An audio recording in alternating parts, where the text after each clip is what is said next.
भारत के स्वदेशी 5th generation fighter jet AMCA advanced medium combat aircraft के इंजन को लेकर एक बड़ा फैसला लिया गया है। अब तक भारत सिर्फ पश्चिमी कंपनियों जनरल इलेक्ट्रिक, साफ्रान और रोल्स रॉयस के इंजनों पर विचार कर रहा था, लेकिन अब रूस को भी आधिकारिक रूप से इस प्रोजेक्ट में शामिल कर लिया गया है। आखिर क्यों भारत ने अपना रुख बदला? क्या रूस का नया 7775 इंजन AMCA के लिए गेम चेंजर साबित हो सकता है? और क्या यह भारत के रक्षा क्षेत्र में आत्मनिर्भरता को नई ऊंचाई तक ले जा सकता है? आइए जानते हैं इस बड़े डेवलपमेंट की पूरी कहानी। रूस लंबे समय से AMCA प्रोजेक्ट के इंजन सौदे में शामिल होने की कोशिश कर रहा था, लेकिन भारत अब तक केवल पश्चिमी इंजन निर्माताओं के साथ ही बातचीत कर रहा था। लेकिन हाल ही में भारत ने रूस की Rostec United engine corporation UEC को इस डील में शामिल होने की इजाज़त दे दी है।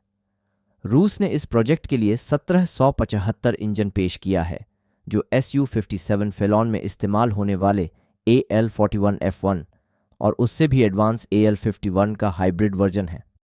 इस इंजन की सबसे खास बात इसका दमदार 142 किलो न्यूटन का अधिकतम थ्रस्ट है, जो AMCA की ज़रूरत से कहीं ज़्यादा है। AMCA इंजीनियरों ने हमेशा ऐसे इंजन की मांग की थी जो 110 से 120 किलो न्यूटन की पावर जनरेट कर सके, ताकि यह jet super cruise, high stealth और बेहतरीन परफॉर्मेंस दे सके। रूस का 1775 इंजन इस रेंज से भी ऊपर जाकर 142 किलो न्यूट्रल थ्रस्ट देता है, जिससे AMCA को बेहतर स्पीड, ज़्यादा पेलोड क्षमता और शानदार मैन्यूवरेबिलिटी मिल सकती है। यही वजह है कि भारत अब इस इंजन पर गंभीरता से विचार कर रहा है। रिपोर्ट्स के मुताबिक यह इंजन न सिर्फ 30% तक ईंधन की खपत कम करता है, बल्कि इसका सर्विस लाइफ 6000 घंटे तक का है, जो पुराने रूसी इंजनों जैसे कि AL-30FP Su-30 MKI में इस्तेमाल होने वाला इंजन से 3 गुना ज़्यादा है। रूसी अधिकारियों का दावा है कि भारत इस इंजन को अपनी ज़रूरतों के हिसाब से और भी बेहतर बना सकता है। इसमें F-22 रैप्टर जैसे 2D फ्लैट नोजल लगाने की संभावना है, जिससे इसकी थ्रस्ट वेक्टरिंग क्षमता और इंफ्रारेड स्टील्थ फीचर्स और भी बेहतर हो जाएंगे। यह डिज़ाइन AMCA को डॉग फाइट्स और हाई एंड एरियल मिशन में बढ़त दिला सकता है। इतना ही नहीं, रूस ने भारत को इस इंजन के साथ Su-57 के एक्सपोर्ट वर्जन को भी प्रोड्यूस करने का प्रस्ताव दिया है, जिससे यह साझेदारी और भी अहम हो जाती है। अब सवाल यह है कि क्या भारत इस इंजन को चुनकर पश्चिमी विकल्पों को पीछे छोड़ देगा?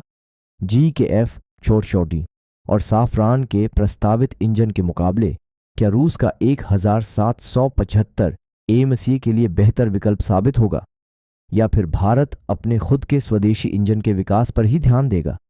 जो भी हो, इतना तो तय है कि AMCA प्रोजेक्ट अब तेजी से आगे बढ़ रहा है और इसका इंजन डील भारत की रक्षा रणनीति में एक बड़ा मोड़ साबित हो सकता है। तो क्या आपको लगता है कि भारत को रूसी इंजन को चुनना चाहिए या फिर पश्चिमी कंपनियों के साथ ही जाना चाहिए? आपकी राय हमें कमेंट्स में ज़रूर बताएं और ऐसे ही रोमांचक रक्षा अपडेट्स के लिए चैनल को सब्सक्राइब करें और वीडियो को लाइक करना न भूलें।